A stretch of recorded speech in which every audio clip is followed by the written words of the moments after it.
কে বলে তুমি সুন্দর না? কে বলে ভগবান নেই? কে বলে আমি রান্না করতে পারি না?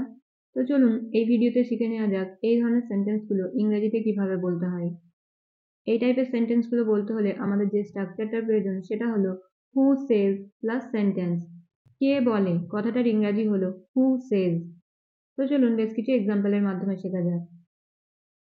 প্রথম এক্সাম্পল হলো কে বলে তুমি সুন্দর না? এটার ইংরাজি হবে who says you are not beautiful? Who says you are not beautiful? কে বলে ভগবান নেই?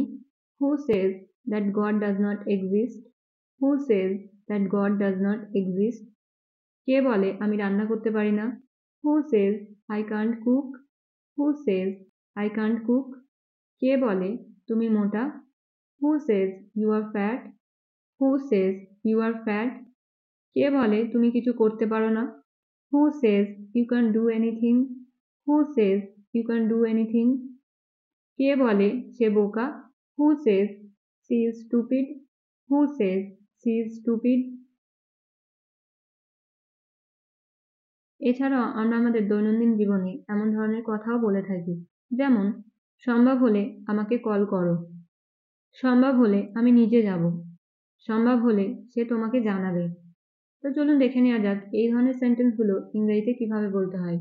তো এই ধরনের সেন্টেন্সগুলো বলতে হলে আমাদের যে স্ট্রাকচারটা ইউজ করতে হবে সেটা হলো ইফ পসিবল প্লাস সেন্টেন্স। এছাড়াও আমরা যদি আগে সেন্টেন্স ও পরে ইফ পসিবল বসাই তাহলেও কিন্তু সেন্টেন্স ভুল হবে না। তো চলুন দেখে নেওয়া যাক বেশ কিছু এক্সাম্পল।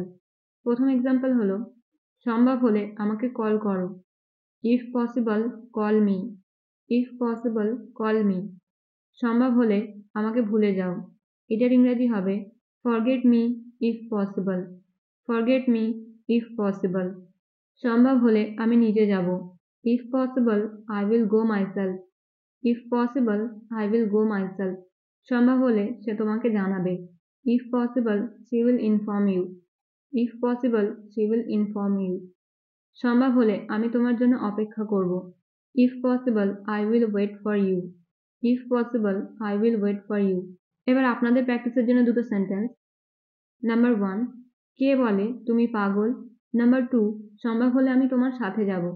এই দুটো সেন্টেন্সের ইংরেজি কি হবে আপনারা কমেন্টে লিখে জানাবেন। আবার একটা নতুন ভিডিওর সাথে দেখা হবে। Till then stay happy and keep learning.